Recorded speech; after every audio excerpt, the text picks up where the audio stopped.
There's many things about your diet that can affect postpartum hair loss. Whether or not you're eating whole foods or processed foods, if you're doing any supplements, if you need supplements, do you even know that you need supplementations? Are you deficient in any vitamins? Are you taking your multivitamin? Are you taking any type of omega-3? Are you taking a probiotic? Like, all these things are really important and play a big role in your hair loss.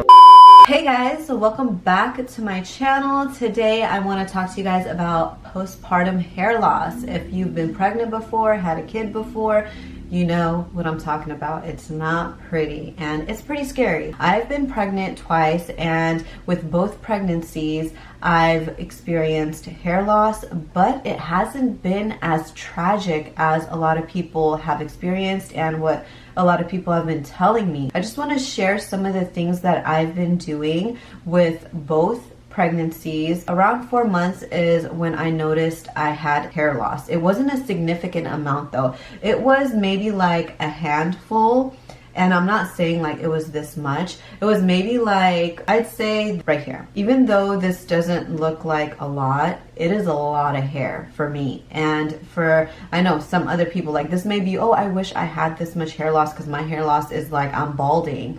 But it's okay, it's gonna pass, and you can do things right now that can help minimize it and even shorten your hair loss period. The first thing I want to cover is your diet. I know you guys have heard this many times before, but it's actually true. Your diet plays a very crucial role in how much hair you're going to lose. You could be deficient in vitamins, or you could be not eating enough, not staying hydrated enough, and all these things affect your hair loss and your body's function, your hormones, all that stuff. Your diet affects it tremendously. Eating whole foods gives you a lot of nutrition versus supplementation. Supplementation is great if you're not getting enough from whole foods or if you're lacking or deficient in some type of vitamin, but the majority of your nutrition should be consumed through whole foods. It has so much more minerals and nutrition versus just the supplement. For example, whole foods are more complex than a supplement because they also contain a variety of micronutrients that your body is going to need. For example, if you consume an orange, it contains vitamin C, it contains beta carotene, it contains calcium and other nutrients. But if you're taking a vitamin C, it's lacking all the other nutrients. So getting your whole food is so much better for you and for your body and for your health. Some of the things that I've been eating to help prevent my hair loss, because I've been preparing for this like way before I gave birth. Like even when I was pregnant, I'm thinking, okay, like that hair loss is about to come, and I hear people saying all these crazy things about it. So you got to mentally prepare yourself for it, and you want to make sure that you're eating right way before you even approach that hair loss mark, okay? Because that is personally what I did, and it worked out great. So this is the things that I've been eating. I consume a lot of protein, avocados, nuts, eggs, fish, chicken, a lot of oatmeal, almond milk. I eat a lot of like nuts and seeds. Some of those are walnuts and almonds. Those are basically the two nuts that I've been doing is walnuts and almonds. I do also chia seeds. And then as far as like supplementation goes, I take my prenatal vitamin, and you guys have seen that. If you guys haven't, I actually brought it here, but I take my prenatal vitamin. I also take my probiotic that is right here. I use the Garden of Life for both my probiotic and my prenatal. And then my omega-3 that I actually get this postnatal one. So this is for after you've given birth. It just has a higher concentration of vitamin D, and I know that if you're deficient in vitamin D, then you could have really bad hair loss, because if you're already deficient in vitamin D, regardless whether you're postpartum or not, you have a lot of hair loss. So you want to make sure that you're not deficient in vitamin D. And what I mean by that is don't just go consuming a ton of vitamin D, because a lot of vitamin D isn't good for you either. I would suggest you just go get a simple test done to see what vitamins and minerals you're lacking or deficient in, and then kind of supplement those, or kind of add on foods that are high in those vitamins and minerals. And if you're still low in it, then you would want to supplement. So that is how I would go about it. I also do a lot of pumpkin seeds, and I also juice. I juice every day religiously. I mean, sometimes I forget now and then, but I make sure no matter what, I always juice. That is how I make sure that I'm getting all my vegetables and all my fruits and all my vitamins is through my green juice. And I put spinach in there, chia seeds, cucumbers, carrots. Sometimes I put like berries in there. You know, I put almond milk, I put my collagen powder, my protein powder, my chia seeds, and I put like more nuts in there. It's like jam-packed with a ton of stuff. I also put like an avocado in there. So it's jam-packed with a ton of nutrition. And the liquid that I use, you could use water, but I opt out the water for almond milk just because it has a higher concentration of calcium. And right now I'm just like, I just want as much calcium as possible because it's not only good for me, but it's good for my baby. It makes her strong and it makes me strong. So I just blend that and I drink it every day, and it's done wonders. It keeps my energy up, it keeps my mind fresh, and I'm just ready to take on the day. Another thing that I also do is acai bowls. I love it. If you don't have time to make it at home, then you could just go run to Jamba Juice and they can make it there, and it's absolutely tasty. Like, it's so good. Sometimes when I'm lazy at home, I just go to Jamba Juice and I get a bowl from there. If I don't have time to eat a meal, then I just go get an acai bowl. You also want to minimize any type of processed food, fried foods, you know, candy, all that stuff, caffeine. You don't want to have any of that in your diet, especially if you're breastfeeding, because it's not only going to affect your production of breast milk, but it's also going to slow you down. You're just going to get so tired. You want foods that are going to make you feel alive, awake, vibrant, ready to go, and give you energy, not take energy away from you. So you want to make sure you stay away from processed food, junk food. I mean, once in a while is okay, but don't eat it every day. Like, that's overdoing it. Even if you have to meal prep, just meal prep once out of the day, one day out of the week, meal prep for 3-4 days, and that's good, you know? So that's how you can prepare in advance. Some of the supplements that I've been taking, I mean, I mentioned it earlier when I talked to you guys about it, but some of the supplements that I've been taking is the omega-3, which is this postnatal omega-3. I used to take the other one, the prenatal one, but I find that this one is better because it just has more vitamin D. And then, yeah, I'm taking my probiotic for a supplement. And then actual supplements that I take is I take a collagen powder because it's really great for hair, skin, nails. It's great for your muscles. It's great for your joints. So I take 2 scoops of that in the morning, empty stomach, and then I also take a protein powder in case I don't like eat enough meat in the day, or in case I'm just like extra hungry and I didn't have time to eat because I'm breastfeeding. I get hungry and I'm just like, I just need food more frequently. Then I just take like a shake, a protein shake or something, and that'll just do. But those are basically the only supplements I'm taking. The number 2 thing, I mean, diet is number 1. Like, that is the key thing. If your diet is good, you know, you're good. You're sleeping good, you're moving good, life is good because you're giving your body the right foods it needs. But the second thing that's super important is minimizing stress. I cannot stress this enough. No, but seriously, minimize stress.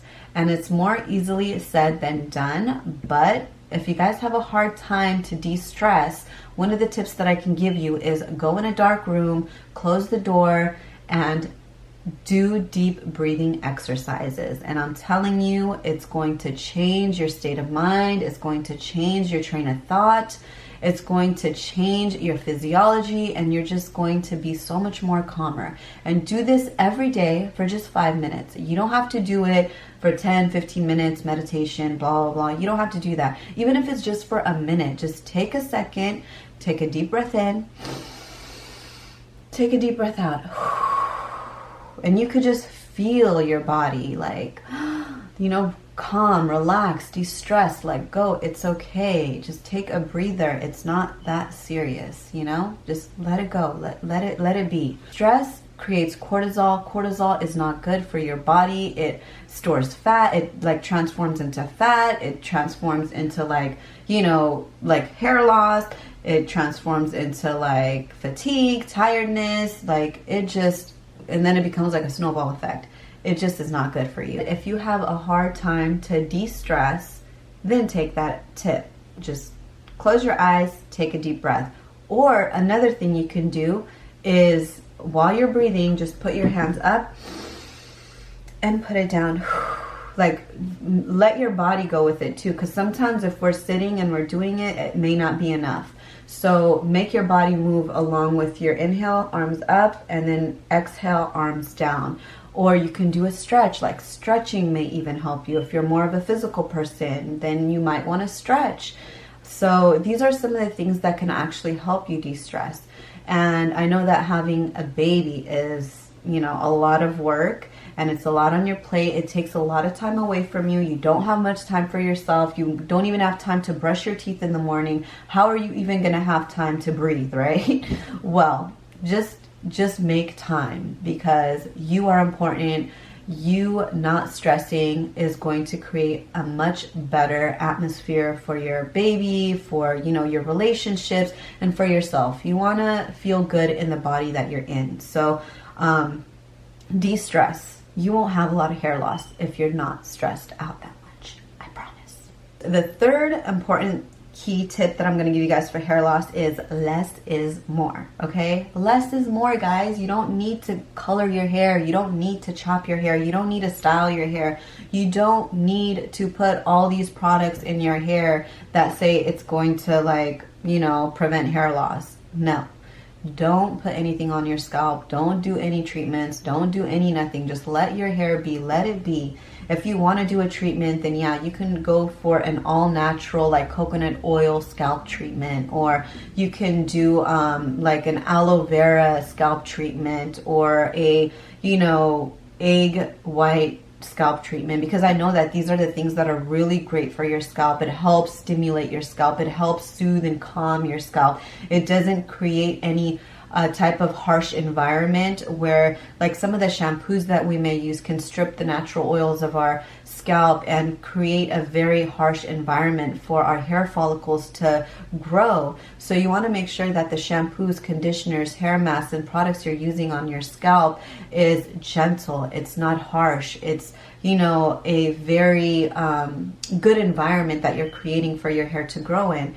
And if you do that, then you won't have a ton of hair loss. I know that a lot of people say, oh, well, I don't even put anything in my hair. I don't even wash my hair for this many days. So blah, blah, blah, blah, blah. But you do need to wash your hair. Washing your hair is very important. You don't want buildup. You don't want anything to clog your hair follicles. You want to cleanse your hair. You want to make sure that, you know, you're creating a good environment for your hair to grow in. And as far as like combing your hair, you want to make sure that you're combing your hair in the right way.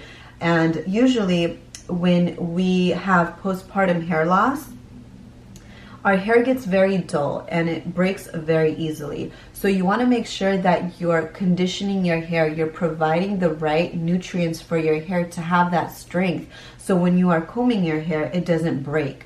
And the way you want to comb your hair is from the ends up. Okay, so you don't ever want to go all the way up here down. That's not good. That's going to cause more stress on your hair versus if you go from down here and then go little by little and brush it up. So that's how you want to comb your hair. And then if you want to do treatments on your hair itself, you don't have to do treatments on your scalp. Let your scalp be. You want to make sure that your scalp is clean. But you never want to put like a ton of stuff on your scalp and let it sit there, because you don't want your hair follicles to be clogged. But as far as your hair strands, you can give your hair strands treatment. You can give it a hydrating treatment, a strengthening treatment. You can do that because you don't want breakage. You don't want split ends. You want to prevent all that. You want to maintain your long hair. You want to keep it shiny, right? So you want to feed it all that good stuff. And some of the things that I use for my hair, I don't use a lot of stuff on my hair. I just use a shampoo, a volumizing shampoo, and it's all natural. And if you guys are interested in the shampoo and conditioner I use and the products I use for my hair, I'll link it down below for you, or I'll like put a picture of it right here. so you guys can check it out. But I use a volumizing conditioner and a volumizing shampoo. The shampoo I use on my scalp, and then I just work it on my scalp. I never take that shampoo and put it all the way down my hair, because a shampoo is designed for your scalp. It's designed for like clarifying your scalp and creating the right condition for your hair to grow. It's not necessarily for the body of your hair. The conditioner is for the body of your hair. So when I use my volumizing conditioner, I use it from the mid shaft all the way down, and then I just leave it in. And then after that, I use my coconut oil hair mask, and with that, I just put it on top of that conditioner, and I just let it sit there for like 5 minutes. I let it do its thing. I like just smooth it on over. I don't do any of this. I don't rub my hair back and forth in a, you know, motion like this. I just put it in and I just run my fingers through it. And if my fingers don't run through it, it's totally fine. I just make sure I saturate it, okay? I just make sure I saturate it, because once I wet my hair, it's going to seep through all the strands of my hair, and that's what I really want. So I just leave it in there for 5 minutes. I do whatever else I need to do, and then I rinse it out. And then after I get out of the shower, I towel dry my hair very gently. I just, you know, absorb it like that. I don't rub. Never rub your hair like that. It's not good for your hair. It's going to cause the cuticles of your hair to get all crazy, and that's what creates frizz, and we don't want frizz, right? So you just towel dry your hair like this, let it be, and then I just wrap my hair up, and I wrap it up for about 5-10 minutes until all my hair, the wetness from my hair is absorbed into the towel. And then after that, I take my hair down and then I comb it. Let me show you guys. This is the comb that I use to comb my hair after I get out of the shower. It's very gentle. It has plastic bristles, and then it also has thick bristles underneath. It's just so easy to detangle your hair with this if you have tangly hair, which I do. I have such bad tangly hair. It doesn't matter how much conditioner I put on it. It's just a tangly mess. So I use this and I get minimal hair breakage, minimal hair fall, and I love it. So go from the ends like this, and then go up. Okay, so that's how I do it, and it works wonders. This is a boar bristle hairbrush. That's what it's called. I comb my hair with it after I get out of the shower, and then I put in my hair products. The hair products I use is this split end mender, and I just apply this on the ends of my hair because I don't want any split ends. I don't want any breakage. It's to help strengthen and condition my hair so I can make it shiny, so it could like prevent it from breaking. This, I put this on my hair, and then I put the BioSilk oil after I dry my hair. So those are the only things that I put on my hair. And I know it sounds like a lot, but you know, everything that I'm putting on my hair, it's creating a good environment. It's help cleaning my scalp. It's help hydrating my hair. It's helping prevent breakage. And yeah, so you want to make sure that you're nourishing your hair, not only from the outside, but also from within. So I'm eating wholesome foods, I'm supplementing where I'm lacking, and I'm de-stressing, I'm breathing, I'm exercising, I'm making sure that I'm, you know, getting enough circulation in my body. That's another thing that I wanted to mention with the whole de-stress. Everybody de-stresses differently. So for one person, it may be meditation. For another person, it may be reading a book. For another person, it may be getting a massage. So for me, it's exercising. When I exercise, I feel amazing. I get all this air in my system. I feel like my body, it has like my blood is circulating, and you know, I feel my body, and it's amazing. I feel alive. So what is that for you? You just have to see what is it for you that helps you de-stress, that helps you zone out and forget about everything, and the focus is, you know, on you. Or maybe you just don't even want to focus on yourself and you want to like get away. So what is that for you? What is that one thing that you can do that can help you de-stress? Maybe it's dancing. So you just have to experiment and see what that is and see if it helps you. And yeah, that's basically it for this video, guys. Those are my top 3 tips of ways you can help reduce your hair loss. It's no trick, and yes, it's gonna take time, but trust me, if you practice this within a month, you guys will see a difference. Even if it's not a month, within 3 days, if you're sleeping good, you're exercising, breathing right, eating right, you know, taking care of the health of your hair, you're gonna see a difference within 3 days. I really hope this video helped you, and I hope that you guys found a little bit of insight on what you guys can do. And I hope I went into a good amount of detail, because I know that you guys have probably heard don't stress or eat right or, you know, take care of your hair. But I hope I went into enough detail to kind of give you guys examples and ideas of what you guys can do. So that's it. I love you guys. Thank you so much for watching. Don't forget to a thumbs up. I'll see you guys next time. Bye.